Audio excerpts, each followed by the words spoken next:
It's Friday, May 29th, and this is now on HNN. Please do not run away with the narrative that highlights one arrest. Developing right now, the Minneapolis officer who knelt on George Floyd's neck, arrested, charged with murder. Communities around the country are trying to figure out how to reopen safely.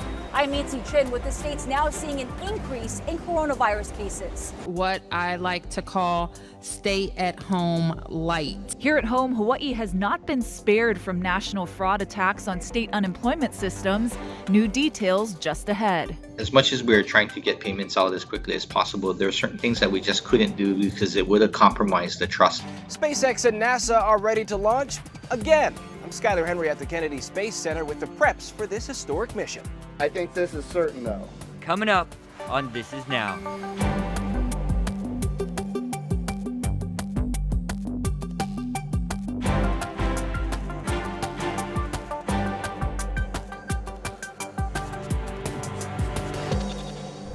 Good afternoon. The time's now 12:35. You're watching This Is Now. Happy Friday to you folks. I'm Jonathan, your director-producer, alongside Ashley. We got a lot of news to get to today. That's right. Health officials are reporting 3 new COVID-19 cases today, all on Oahu. We're told 2 of the cases are household members of a previous patient, and the 3rd lives with someone who recently traveled.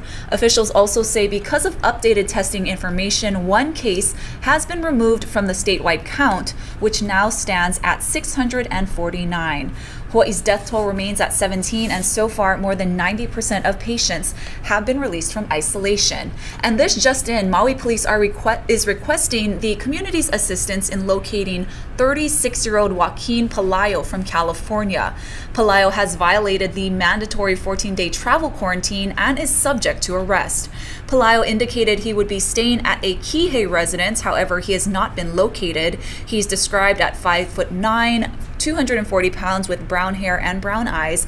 Anyone with information is asked to call Maui Police. The non-emergency number is 244-6400, or if it's an emergency, please dial 911. All right, got some developing news coming into the H&N Digital Center. This is a live video feed we're looking at from Minneapolis. There is a protest forming there. This is happening across the nation in several cities. I've seen live feeds coming in from New York, Washington, D.C., along with other places. This is in response to the death of George Floyd, who died.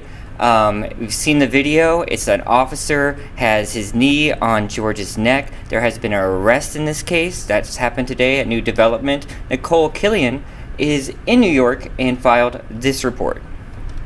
Derek Chauvin, the former Minneapolis police officer seen on video with his knee on George Floyd's neck, was taken into custody Friday. He has been charged with third-degree murder. This is by far the fastest we've ever charged a police officer. The arrest comes as Minnesota State Police, backed by the National Guard, took up positions on the streets of Minneapolis following another night of fires and looting. The governor called for order to be restored. We cannot have the looting and the recklessness that went on. Last night, protesters set fire to the police station where the 4 officers involved in Floyd's arrest worked before they were fired. Other fires continued to burn in the morning hours. Minneapolis police say Chauvin has had 18 complaints against him in his career, but faced discipline for only 2. Protesters say his arrest is just a start. Please do not run away with the narrative that highlights one arrest. That is nothing. At the end of the day, they should have been arrested, but we want to see 4 arrests and charges for everything that they did that violated the law. Prosecutors say the investigation into the other officers is ongoing, but they anticipate bringing charges against them. Nicole Killian, CBS News, Washington. Back here at home, more Oahu businesses can reopen today. Barber shops, hair and nail salons, along with other beauty operations and tattoo artists can all welcome back customers. But like everything else, the experience will be different. Businesses are required to keep people at least 6 feet apart when possible. All equipment, including chairs and shampooing areas, must be cleaned and disinfected between customer visits. And no waiting areas are allowed. While some people continue to push to reopen more of Hawaii's economy, Governor Ige says it's not that simple. I know a lot of kibitzers and second guessers like to question all of the executive actions, but It certainly was a tough decision to shut things down, but it's easier to shut things down than to restart things. And it might seem like it's a simple thing, but many of these involve lots of activities that need to happen in order to reopen. Yesterday, the governor approved Kauai Mayor Derek Kawakami's request to let gyms, playgrounds, and spas reopen on Monday. Restaurants will also be able to welcome dine-in customers starting next week. And on Hawaii Island, places of worship can restart tomorrow. And on Monday, indoor facilities like gyms, bowling alleys, and theaters can reopen. Personal services like tattoo operators will also be allowed to restart business. For a full list of newly approved reopenings, just head to our website, hawaiinewsnow.com. New projections say state tax revenue will drop by a jaw-dropping amount. Lacey Denise has those details. New projections show state tax revenues will drop by more than $2 billion this fiscal year and next. The State Council on Revenues yesterday lowered its estimates based on the view that Hawaii tourism economy won't recover until 2022. But they say despite the drop, they should be able to avoid furloughs or pay cuts. In their most recent report on the pandemic's impact, the University of Hawaii Economic Research Organization said a pessimistic scenario would mean nearly 5 million fewer visitors this year. Hawaii would also see double-digit unemployment this year and 9% unemployment next. You have an increase in bankruptcies and tourist business that have been shut down can only last for so long. The PPP loans run out. The UH study also provided an upbeat look on Hawaii's economy, in which Hawaii's visitor industry reopens in July and the coronavirus infections are in retreat, both in the U.S. and globally. President Trump has announced that the U.S. will be terminating its relationship with the World Health Organization. He said the WHO failed to adequately respond to the coronavirus because China has, quote, total control over the global organization. He said Chinese officials ignored their reporting obligations to the WHO and pressured the organization to mislead the world when the virus was first discovered. He noted that the U.S. contributes about $450 million to the world body, while China provides about $40 million. The U.S. death toll from the coronavirus now tops 102,000.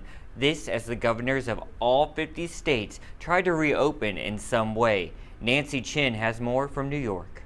The nation's capital is beginning to reopen as businesses and restaurants welcome customers using outdoor spaces and social distancing. Today is the first day of phase 1, or what I like to call stay at home light. Starting next week, the state of Oklahoma will move ahead with phase 3 of reopening, allowing summer camps to operate and businesses to accept walk-in clients. While this Colorado salon owner says she's been struggling to keep up with demand, the Great Clip Salon in Springfield, Missouri, where 2 hairstylists potentially exposed clients to coronavirus, has temporarily closed after receiving threats. At least 24 states, including Missouri, have reported increases in their average new COVID-19 cases compared to 2 weeks ago. New York's governor says New York City is now on track to begin reopening the week of June 8th. Phase 1 means non-essential stores will reopen for curbside pickup, and non-essential construction and manufacturing could resume. We'll never get to zero. What is the bottom of the curve? I don't know, but we're close. A new study shows more than 2 million New Yorkers had COVID-19 by the end of March. City officials are closely monitoring hospital admissions, among other measures to reopen safely. We're going to be providing face coverings for free for all businesses that need them. We'll start with 2 million face coverings that we're getting ready right now to deliver to businesses or have them pick up at sites around the city, whatever works better for them. In Los Angeles County, barbershops, hair salons, and restaurants can now resume services, despite being the epicenter of California's outbreak. Nancy Chen, CBS News, New York. Casinos across the Las Vegas Strip debuted new welcome back signs as they gear up to reopen on June 4th. Those who plan on visiting casinos in the so-called Ninth Island will see some changes, including limits on how many players sit at tables every other slot machine open, and pumps of hand sanitizer between deals at the card tables. Nationwide, authorities say governments have paid hundreds of millions of dollars to scammers through fake unemployment claims. As our Chelsea Davis reports, it's also happening in Hawaii too. The state's Labor Department director says they are investigating numerous cases in both the unemployment insurance program as well as in the pandemic unemployment assistance program, also called PUA. 7 active cases in our UI program. There are a couple in PUA, I believe, that we're tracking down as well. The head of Hawaii's Labor Department says the Secret Service notified them about the Scattered Canary, a fraud ring from Nigeria that's capitalizing on the recent flood of unemployment claims. As much as we're trying to get payments out as quickly as possible, there are certain things that we just couldn't do because it would have compromised the trust. As of today, more than 253,000 unemployment claims have been filed in Hawaii. The scammers apply using people's stolen personal information, most of it available online. The scammers, the bad guys, have access to our personal information. And where they get that information, there's thousands, if not millions of places where they can get it from, legally and illegally. He warns those filing to make sure you have a secured connection and verify the website. I prefer not to use my phone or any mobile devices for something as important as transferring personal information like social security number, bank accounts. I'd rather use my desktop computer and it's hooked up by wire to the router because hackers can hack the Wi-Fi. They can hack our phone. We've always been vigilant in maintaining it. Now, that doesn't mean people don't come through and then that we catch everyone. Now, if you want to report a questionable claim, call 586-8947. Chelsea Davis, Hawaii News Now. We all know that sunscreen is a beach staple, but now dermatologists say you might want to consider wearing it inside as well. Many of us are ready to hit the beach, even if that means social distancing in the sun. All the way down the arm. After months of being cooped up because of the pandemic, dermatologist Elizabeth Hale says loading up on that sunscreen is even more important now. Please protect your skin, because if you go out without protection, your skin might be at risk for more damage and more sunburn because you've been inside hibernating for so long. Dr. Hale says look for sunscreen that is labeled SPF 30 or higher and is broad spectrum to block against ultraviolet A and B rays. Of course, more and more of us are working from home. Maybe you've even set up your home office with a view, but here's something to consider: wearing sunblock while indoors. The ultraviolet A rays are longer wavelength and they penetrate through windows, through glass, and they contribute to skin cancer and also to aging of the skin. Furthermore, there's new interest in HEV and blue light, which are the rays that are emitted from our devices. And we're spending all day on Zoom and on our screens. And there's definitely new data that those rays can also contribute to aging of the skin and possibly the development of skin cancer. Dr. Hale says skin cancer is the most common cancer in the U.S. and is almost always curable when caught early. If you see any suspicious moles or changes in your skin, get in touch with your dermatologist immediately. All right, you wouldn't really think about those blue light sources. Never ever came to mind for me. But you know what? If you're heading outside, common sense, reapply that sunblock every 2 hours, hat, sunglasses, find some shade, or just be a vampire like me and stay indoors all the time. And me. Yeah. I wear sunscreen every day, Yeah, no matter good. what. And that's what she's suggesting, you know, really just get in the habit of putting that 30 SPF on pretty much every day. We got some entertainment news. That's right. Hulu is testing a feature to make it easier to throw a watch party with your friends virtually. Hulu Watch Party allows eligible subscribers to watch movies and shows together and connect over long distance. Now, the feature synchronizes video playback for all participants and adds a group chat to the video being watched. This is Hulu's first social feature and can accommodate watch parties of up to 8 people. For now, the feature is only available on Hulu's ad-free platform, but the streaming service says it will work with thousands of movies and shows in its library. Pretty cool. I haven't tried the Netflix watch party yet either, so maybe we'll have to set something up, Ashley. Yeah. Maybe we'll do that this weekend. All right, guys, speaking of this weekend, SpaceX and NASA are getting ready to make a second attempt at history. Skylar Henry is at the Kennedy Space Center with more. It's on to round 2 for SpaceX and NASA as crews prepare Launchpad 39A for another chance at a historic mission after storm threats scrubbed the first attempt. I think this is certain, though. We are going to launch American astronauts on American rockets from American soil. Astronauts Doug Hurley and Bob Behnken are readying themselves for the launch that'll get them to the International Space Station. After spending time with family, the two are getting briefed ahead of Saturday's mission. There were learning opportunities there. We're always gathering data. But I will tell you, the rocket was ready to go. The crew capsule was ready to go. All the ground systems were working. Weather is still going to be a factor for Saturday's launch. NASA's rescue team says it not only has to be clear here in Florida, but off the coast and into the Atlantic Ocean. If you splash down and end up in the water on anywhere along the coast, you can't have such bad weather that affects a rescue, affects survivability concerns. The launch will help set a new standard for American space travel, breaking NASA's dependence on Russian spacecraft and creating a new opportunity for private companies like SpaceX. What Elon Musk has done for the American space program is he has brought vision and inspiration that we hadn't had, for 10 years, since the retirement of the space shuttles, 9 years. NASA is clear, though. While everyone is ready to launch, safety comes first. Skylar Henry, CBS News at the Kennedy Space Center. And here at home, we're getting a preview of the revised performances from the Kamehameha School Song Contest. The virtual concert just debuted online. Here's a look at the senior co-ed number.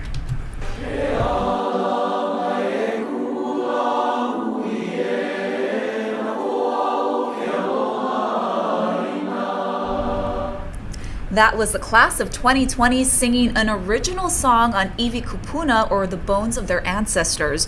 The pandemic forced the school to cancel the event, usually held at the Blaisdell Center, but 3 performances are being posted on the school's Facebook page. Yeah, I'm told those got posted at noon, so they're there. So check them out as soon as this is over. All right, guys, next story up, the cancellation of the famed Scripps National Spelling Bee over the pandemic was really disappointing to high schoolers and students all across the country. CBS News' Janet Shanalin has a report that sort of explains what's up next. They're doing something similar like those KS students did. They're going virtual. Let's check it out. COC. Some kids, it seems, live to spell. CHINKEN. The best place to show off that talent has been the annual Scripps Spelling Bee, which this year has been canceled. This one's from 2010. The news hit hard for brother and sister Shoba and Shurav Desari. You were in the Scripps Bee 3 times? I was, yes. And a semifinalist? Yeah. Between the two of them, they've reached the finals 5 times. The Houston area teens knew it would be disappointing for this year's finalists. If you get all 3 parts right, So they're hosting their own national spelling bee online.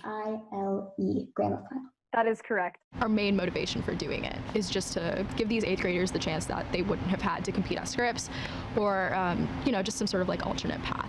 The Desaris started Spell Pundit, a spelling bee preparation company where the virtual competition was announced for children up to 8th grade.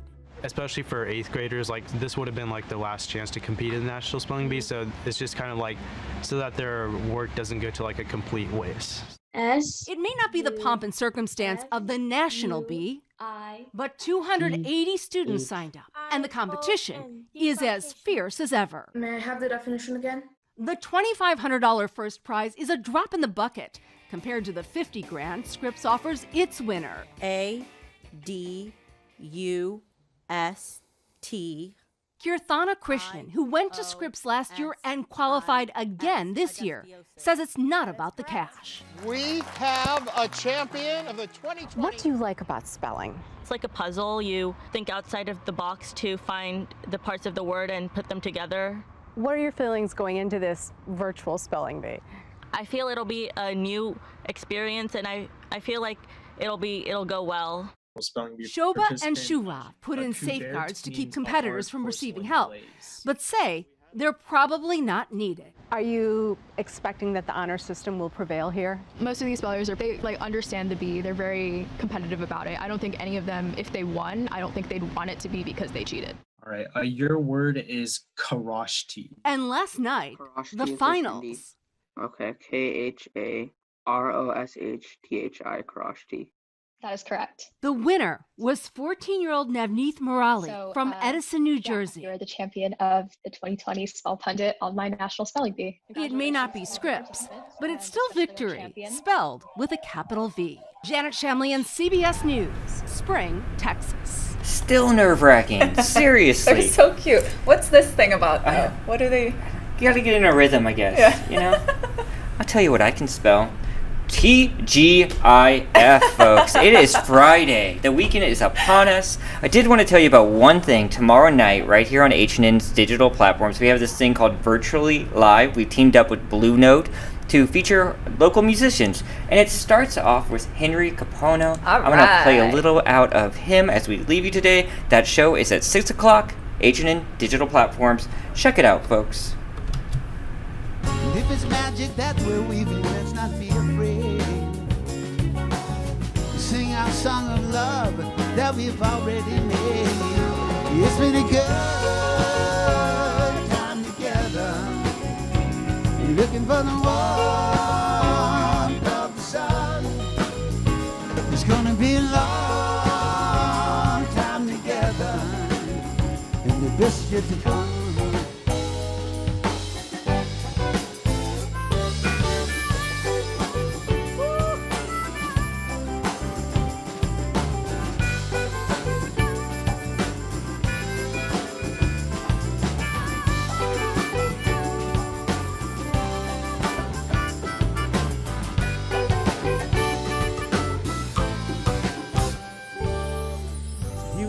Together in tomorrow's dream.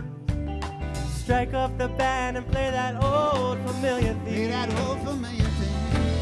And take the lovers by the hand and lead the way. Summer ladies by your side, don't let it slip away. It's been a good